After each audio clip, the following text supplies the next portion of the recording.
How should one register his or her company? As an aspiring entrepreneur, one is easily confused as to how to go about registering a company.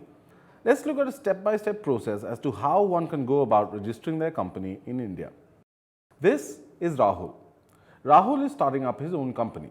He has the product in his mind, he has understood his target segment, and he has done all his research to make his product successful in the market.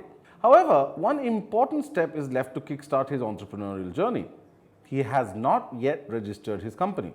Rahul, your product may become very big and popular in the future. But the truth is, if you don't do something as basic as registering your company, all your hard work would be wasted, or even worse, it would be taken over by somebody else.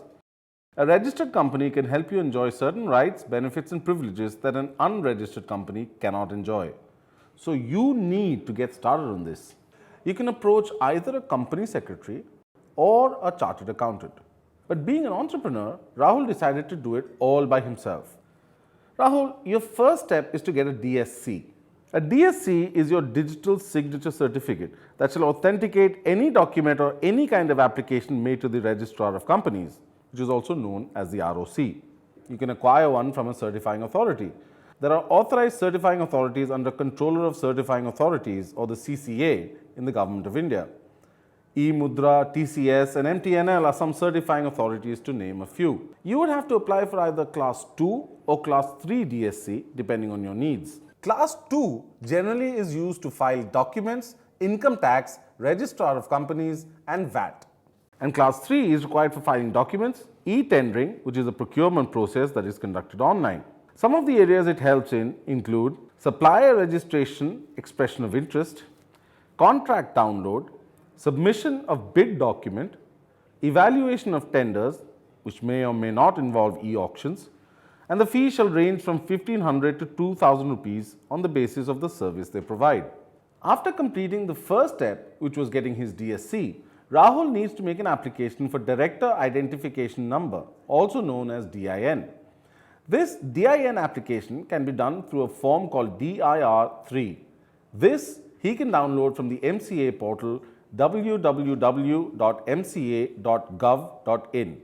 Rahul, it's under forms and downloads. Yes, there's DIR3. Rahul, now you need to put down your personal information. Start with your name, your occupation. Really, Rahul? Come on, Rahul, let's be serious here. Like I was saying, your name, address, occupation, education, email address, mobile number, nationality, and the basic documents proving your identity or address is valid. You didn't remember to scan the documents, did you, Rahul? Fine, we'll wait. At this point, we'd need a profession, either a company secretary or a CA. You can find them on Google, Just Dial, or even institutes to certify that this is a valid application made by an actual person. This is a straight-through processing. So, Rahul, you should immediately get a DIN number. Now that you have a DIN number, comes the exciting part of registering a name for your company. This shall be made in INC1 on the MCA portals. No, Rahul, it's there, it's just, yes, that's it, you've got it. For this application, Rahul has to provide a maximum of 6 preferable proposed names to register the company under in order of preference. While you might have one name in particular you've set your heart on, it's useful to offer alternatives in case yours is unavailable. Before getting too excited, Rahul, your names need to fill certain criteria. First of all, it should not be against the public interest. Avoid slang, curse words, or offensive terms. Secondly, it should not resemble that of an existing corporate body. If it does, you need to get a no objection certificate, also known as NOC, registered from them, stating that they don't have a problem with this similarity. This is common for companies under the same branch. Apart from this, it should not have any kind of officials in the body corporate organization. Apart from that, the second word in your registered name should reflect the activity of the company that you want to incorporate. For example, in the case of Reliance Industries Limited, industries suggest that they are into manufacturing.